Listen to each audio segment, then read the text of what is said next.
Hello my explorer, good morning, Radhe Radhe. कैसे हो आप सब? Welcome back to my channel and welcome back to the another vlog. तो आज मैं उठ गई हूँ बृहस्पति। हिचकी बहुत आ रही है मुझे आज। हाँ जी, उठ गई हूँ मैं, ब्रश वगैरह सब कुछ हो गया है एंड अब मैं जा रही हूँ पीने पानी एंड देन पीने में चाय। उसके बाद से फिर मैं जाऊंगी नहाने। आज हमारे घर रुद्राभिषेक है, तो बने रहिए हमारे ब्लॉग में। मैं भी आपको दिखाती हूँ कैसे मेरे घर रुद्राभिषेक होता है। एंड ये सावन का महीना है तो सबके वहाँ लगभग हो ही रहा होगा। तो मेरे वहाँ थोड़ा हिचकी, पता नहीं कौन गाइस सुबह सुबह इतना कौन मुझे याद कर रहा है कि मुझे इतनी हिचकी आ रही है। तो चलिए मैं फिर चाय पानी अपना पी लेती हूँ, फिर मैं जाऊँगी नहाने एंड देन फिर अब पंडित जी आने वाले हैं तो थोड़ा बहुत हमें पूजा की तैयारी भी करनी है। अभी बैठ के हमने बेलपत्र पे राम राम नाम लिखा था एंड अब मैं जा रही हूँ नहाने। चाय पीने के बाद नहाऊंगी, फिर देखते हैं क्या करना है। तो मिलते हैं आपसे नहाने के बाद। तो हे गाइस, मैं नहा वहा के रेडी हो गई हूँ। रेडी क्या होना था बस। एंड अभी मैं छत पे आ गई थी चादर लेने, क्योंकि इसको बिछाया जाएगा, पंडित जी वगैरह बैठेंगे। एंड अभी मैं बता रही थी ना कि अभी हमारा छत खुला नहीं है। खुला नहीं का मतलब यही था कि आप देखो ये अभी ऐसे ही हो रखा है। बट कल हमारे घर कथा भी है, तो हमारा प्लान ये है कि यहाँ का हम ये सारा जो बाँस है इसको हटवा देंगे, क्योंकि यहीं पे कथा होनी है। तो देखते हैं क्या होता है। और इस रूम में भी सब कुछ अभी ऐसे ही हो रखा है। तो मैं आ गई थी छत पे एंड मैंने पहना था नीचे जीन्स, बट मुझे अनकंफर्टेबल लग रहा था थोड़ा सा, तो मैंने से नॉर्मल प्लाजो पहन लिया एंड ये टॉप। क्योंकि अभी आज बहुत ज़्यादा भीड़ होगी नहीं, अगल बगल कितने लोग आएंगे नहीं, क्योंकि घर वाले ही सारे रहेंगे। चद्दर गिर गया, हे प्रभु। माता जी को हमारी पता चलेगा तो माता जी हमें बहुत मारेंगी, क्योंकि ये चद्दर अभी धुल के उन्होंने रखा था ताकि बिछा के बैठ के सारे लोग कथा मतलब पूजा करेंगे, रुद्राभिषेक करेंगे बेसिकली। तो अभी मैं जा रही हूँ नीचे, पंडित जी लोग आ गए हैं। अगर मैं थोड़ा सा भी और लेट करूँगी तो मम्मी नीचे से चिल्लाएगी एंड पता नहीं क्या करेगी। तो अब मैं जा रही हूँ नीचे एंड फिर दिखाती हूँ मैं बाकी आपको आगे का सारा कार्यक्रम। उसके बाद से मैं नीचे आई तो दीदी कलश गोथ रही थी। कलश गोथने का मतलब ये होता है, कलश में आप गाय के गोबर से ऐसे ऐसे डिज़ाइन बनाते हैं, फिर आप उस पर जौ को ऐसे लगाते हैं।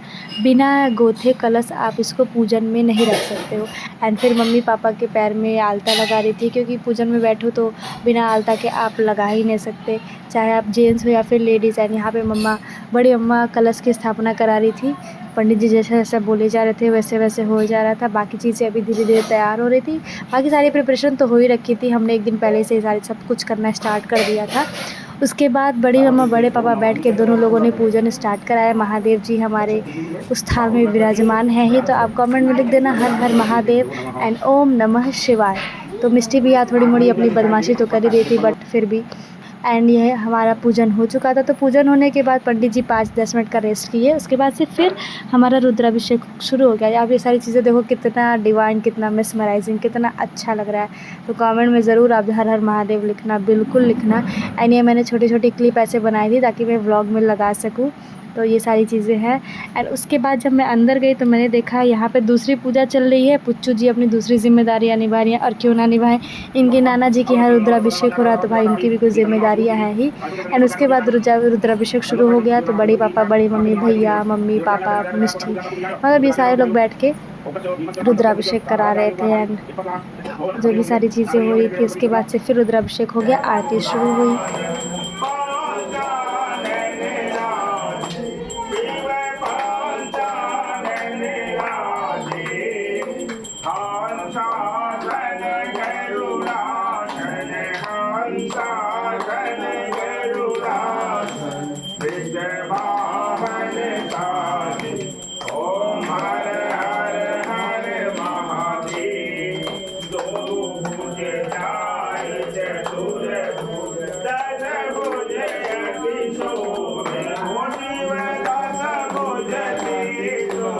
फिर मैं, मिष्टी, दीदी, भैया, हम चारों लोग चले गए मार्केट, क्योंकि पुच्चू के लिए और मिष्टी के लिए कुछ कपड़े लेने थे। एंड यहाँ पे देखो कितनी बदमाशी कर रही है, और कुछ इधर उधर और भी काम था। ये सब काम करके हम घर आ गए और रास्ते में हमें मिली हल्की फुल्की बारिश। तो हे गाइस, अभी हम घर पे आ गए हैं, मतलब और पहले ही आ गए थे, बट अभी थोड़ा बहुत काम वाम था। एंड अभी बज रहे हैं 7:30 और आज घर में सारे बड़े लोग व्रत हैं एकादशी का। तो बस मैं, मिष्टी और दीदी खाने वाले हैं। तो और दीदी कह रही है भूख लगा है तो कुछ बनाओ। तो क्या बनाए, तो अभी हम जा रहे हैं मैगी बनाने। मैगी खाएंगे, आज का हमारा डिनर होगा मैगी। तो मैगी बनाएंगे, मैगी खाएंगे, फिर सोएंगे एंड मैगी बनाएंगे तो हम और आप साथ में बनाएंगे। तो चलिए मिल के बनाते हैं हम मैगी। मैं बनाऊंगी, आप वीडियो में देखते रहना, ठीक है। चलिए बनाते हैं मैगी। वही किचन में ये रही हमारी मैगी एंड मैंने इंडक्शन पे सोयाबीन लगा दिया है, क्योंकि हम बनाएंगे सोयाबीन वाली मैगी। कुछ इंटरेस्टिंग बनाते हैं, क्योंकि मतलब आप बताना कि आपने कभी भी मैगी में सोयाबीन डाल के बनाया है या खाया है तो कैसा लगा, आपको पसंद आया नहीं। हमें और दीदी को तो बहुत पसंद आता है, इसलिए मैंने सोचा कि मैं सोयाबीन डाल के ही बनाऊंगी, क्योंकि सावन चल रहा है और सावन में हमारे वहाँ प्याज कोई नहीं खाता है, तो इसलिए थोड़ा हम सोयाबीन डालेंगे ताकि थोड़ा सा टेस्ट और अच्छा हो जाए। तो और थोड़ा मैगी की क्वांटिटी भी ज़्यादा हो जाए, क्योंकि डिनर में यही खाना है। तो ये एक पैकेट हम पूरा बनाने वाले हैं, क्योंकि मिष्टी को भी मैगी बहुत पसंद है। तो अभी सोयाबीन मैंने डाल दिया, थोड़ा सा हल्का सा ये बॉयल हो जाए तो फिर हम इसके जो छोटे छोटे पीसेस कर देंगे। थोड़ा मतलब एक इतना बड़ा हो जाएगा तो इसके एक में हम 2 पीसेस कर देंगे, फिर हम बनाएंगे। तो अभी आई थिंक हो चुका है, तो अभी हम इसको निकाल। तो अब हमारी ये जो सोयाबीन है ये हो गई थोड़ी थोड़ी बॉयल। अब हम क्या करेंगे, अब हम इसको ठंडे पानी से थोड़ा सा धुल देंगे, क्योंकि ये बहुत गर्म है और हम इसको काटेंगे तो हमारा हाथ जल जाएगा। तो पहले मैं ठंडे पानी से इसको हल्का सा धुल देती हूँ, फिर हम इसके 2 पीसेस काटेंगे। और एक्चुअली क्या है ना कि कल हमारे वहाँ पे है कथा एंड सब कल खाना वाना सबको खिलाया जाएगा। तो हमारे वहाँ अभी मम्मी सब उसमें बिज़ी हैं, प्लस मम्मी लोगों का व्रत भी है, मम्मी बड़े पापा दादी सबका व्रत है आज। तो इसलिए हमने कहा ठीक है कोई नहीं, आपका व्रत है, आप ही सारा काम कर रहे हैं तो कोई नहीं। एंड तो हम मैगी से ही काम चला लेते हैं। वैसे हम बना तो सकते थे कुछ, लेकिन अभी कुछ इच्छा नहीं हो रही है, तो ये हुआ कि मैगी बनाते हैं खाते हैं। तो अभी मैं जा रही हूँ इसको पहले धुलूँगी ठंडे पानी से, ताकि थोड़ा सा हल्का सा ये इसका जो गर्म है वो कम हो जाए, मतलब थोड़ा सा ठंडा हो जाता है कि हम इसको हाथ से छू के काट सकें। बेसिकली बात ये था, सिंपल मैं कितना बोलती हूँ। उसके बाद से मैंने धीरे धीरे सारे सोयाबीन को पीसेस में काट लिया। और हम पहले लगा कि मैगी बहुत कम बनी थी, लेकिन गाइस बनने के बाद वो इतनी ज़्यादा हो गई थी कि हमने खाया और उसमें भी 1-2 लोगों के खाने भर का बच गया था, क्योंकि जब सोयाबीन पड़ता है ना तो मैगी की क्वांटिटी ज़्यादा हो जाती है। हमने रख ली अपनी कढ़ाई, और कढ़ाई में मैंने तेल डाल लिया। जब ये तेल थोड़ा सा गर्म हो जाएगा तो फिर हम अपना सोयाबीन इसमें डाल के भून लेंगे थोड़ा सा, एंड फिर हम डालेंगे जो भी हमारी मैगी वैगी सारी चीज़ें। एंड दीदी यहाँ पे बना रही हैं व्रत का खाना। दीदी ने कहा मुझे वीडियो में मत लेना, क्योंकि वो मैक्सी पहनी है, बट मैंने कहा लूँगी, मैं तो लूँगी। तो अभी हमारा ये कढ़ाई गर्म हो जाए फिर हम डालेंगे हमारे ये सोयाबीन। पहले हम इसमें मिर्ची डाल देते हैं थोड़ा सा, ताकि थोड़ा सा तीखापन आ जाए। बाकी तो मसाला डालेंगे मैगी वाला। मैं ऊपर से कुछ मसाला एक्स्ट्रा नहीं डालूँगी, बस मैगी मसाला। प्याज इसलिए नहीं पड़ रहा है क्योंकि सावन में हमारे वहाँ प्याज नहीं पड़ता है किसी भी चीज़ में, सावन में, नवरात्र में, और जब अधिक मास होता है तो इस टाइम हमारे घर प्याज पड़ता ही नहीं है किसी भी चीज़ में। तो इसलिए मैं बिना प्याज के ही मैगी बना रही हूँ। एंड डाल के हल्का सा हम इसको भून लेंगे, ताकि ये थोड़ा सा भूनने वाला स्वाद आ जाए इसमें। फिर हम इसमें ऐड करते हैं, अभी थोड़ा सा हम नमक बस ऐड करेंगे इसमें, ताकि थोड़ा सा, क्योंकि तो सोयाबीन में ना बस सिर्फ मैगी मसाला डाल के बनाओगे ना तो टेस्ट में सोयाबीन में उतना नमकीन वाला आता नहीं है। इसलिए जब आप इसको फ्राई करो उसी स्टेज में आप इसमें हल्का सा नमक डाल दो तो टेस्ट और इन्हेंस हो जाता है। हमारी सोयाबीन भून रही है, तब तक हम क्या करते हैं टमाटर काट लेते हैं, क्योंकि मैंने टमाटर काटना मैं भूल गई थी, तो दीदी ने याद दिलाया टमाटर काटी हो। तो चलते हैं हम टमाटर को पहले काट लेते हैं, क्योंकि क्या मैं हर बार में क्यों बोलती हूँ यार।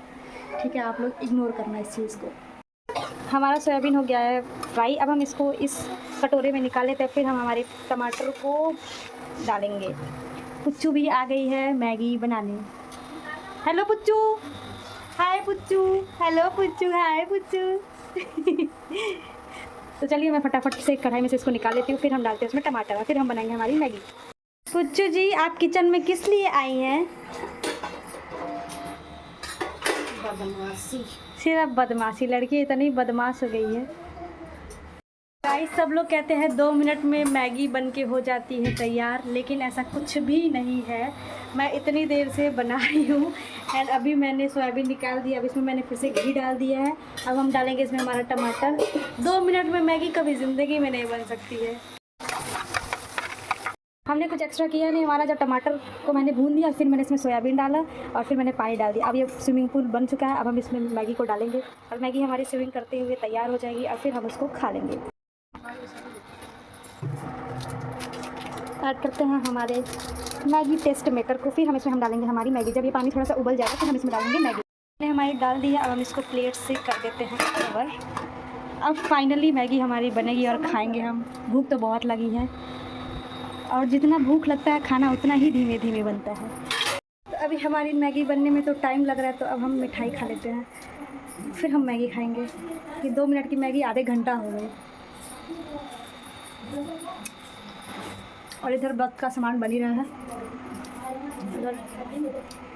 उधर मम्मी लोग आटा वगैरह सही करके रख रही है, क्योंकि कल पंडित जी सुबह सुबह ही आ जाएंगे और सुबह सुबह ही कथा होगा। तो आपको एक और ब्लॉग देखने को मिलेगा, अब वो रहेगा कथा का ब्लॉग। तो मेरे चैनल को सब्सक्राइब कर दीजिएगा, लाइक ज़रूर करिएगा मेरी वीडियो, एंड कमेंट भी ज़रूर करिएगा। सोयाबीन वाली मैगी के लिए तो बिल्कुल से बिल्कुल कमेंट करिएगा। और ये मिठाई आप लोग भी खा लो। अब यहाँ बन रही है हमारे साबूदाने की खिचड़ी व्रत के लिए। तो इसमें कुकर में घी पड़ा था, घी में अभी दीदी ने डाल दिया है मूंगफली। मूंगफली को हम थोड़ा सा भून लेंगे। फिर इसमें पड़ेगा ज़ीरा हमारा। अब हम डालेंगे इसमें हमारे कटे हुए मिर्च और इसको हम थोड़ा सा सौते करके फिर इसमें हम डालेंगे हमारे कटे हुए टमाटर। डालेंगे इसमें धनिया पाउडर। धनिया पाउडर डालने के बाद हम इसमें डालेंगे 1 चम्मच भुने हुए जीरे का पाउडर। फिर आप अपने स्वाद के अनुसार इसमें नमक डाल दीजिएगा। यहाँ पे दीदी डाली है सेंधा नमक, जो कि व्रत में खाया जाता है, क्योंकि ये बन रहा है व्रत वाला खाना। तो सारी साफ़ सफाई का ध्यान देते हुए हमारे घर पे बन रही है साबूदाने की खिचड़ी। Then we are going to add our aloo. सोचा मैंने थोड़ा अंग्रेजी भी बोल दी थोड़ा व्लॉग एंड वीडियो एस्थेटिक हो जाता है। अब इसमें डालेंगे कटे हुए हमारी लौकी, हाँ लौकी। कुकर को फिर आप ऐसे कर दीजिएगा बंद, ताकि आपकी जो इसमें सामग्री गई है वो थोड़ी सी हो जाए, पक जाए। फिर अब आप इसमें ऐड करिएगा आपके साबूदाने। फिर साबूदाने ऐड करने के बाद थोड़ा सा पानी डालने के बाद फिर धनिया डालने के बाद कुकर को हम कर देंगे बंद, और ऐसे धीमी धीमी आंच पे ये पक जाएगा और हमारे साबूदाने की खिचड़ी हो जाएगी तैयार। तो अभी यहाँ साबूदाने की खिचड़ी बन रही है। हमारा मैगी बन चुका है, तो अभी थोड़ा ठंडा हो जाए फिर हम खाएँगे।